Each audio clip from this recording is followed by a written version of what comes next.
মদিনায় যখন 10 বছর ছিলেন, 10 বছর আল্লাহর নামে কুরবানি দিয়েছেন, দুম্বা কুরবানি দিয়েছেন। সাহাবীদের সামনে এই কুরবানির গুরুত্ব আলোচনা যখন করলেন, সাহাবীরা ভালো লেগেছে।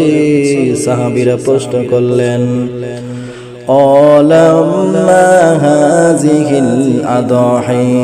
আগো আল্লাহর নবী, মায়ের নবী, কুরবানি কি জিনিস? কুরবানি কার আদর্শ? নবীজি বললেন, ক্বালা সুন্নাতু আবিকুম ইব্রাহিম।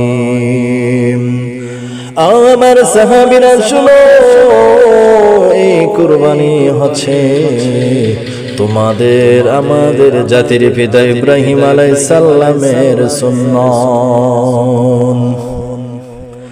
সাহাবীরা প্রশ্ন করলেন, ইয়া রাসূলুল্লাহ, ইয়া হাবিবাল্লাহ, ক্বালু ফামা লানা ফিহা। কুরবানি কি জিনিস? কুরবানির ফজিলত কি, গুরুত্ব কি? নবীজি বললেন, ক্বালা বিকুল্লি শাআরাতিন হাসানা।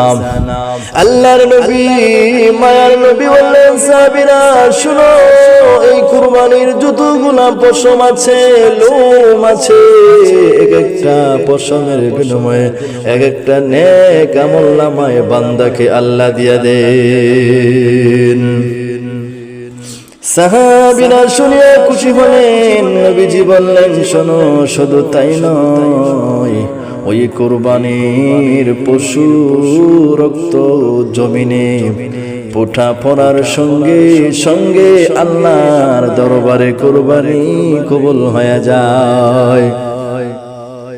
কুরবানি যখন কবুল হয়ে যাবে, আল্লাহ এত খুশি হবে, আল্লাহ নূরের ফেরেশতা লইয়া গর্ব করবেন, আলোচনা করবেন, ও ফেরেশতারা শোনো, আমার বান্দারা আমার জন্য, আমাকে খুশি করার জন্য আমার নামে তারা পশু জবাই করছে, কুরবানি করতেছে।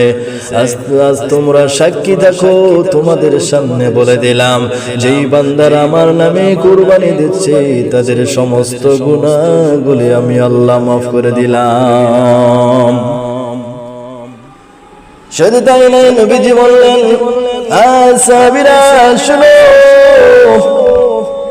এই কুরবানির পশু রক্ত যখন দুনিয়ার মধ্যে জমিনে পড়বে, এক ফোঁটা রক্ত পড়ার সঙ্গে সঙ্গে বান্দার কুরবানি কবুল হয়ে যায়, সমস্ত গুনাহগুলি মাফ হয়ে যায়।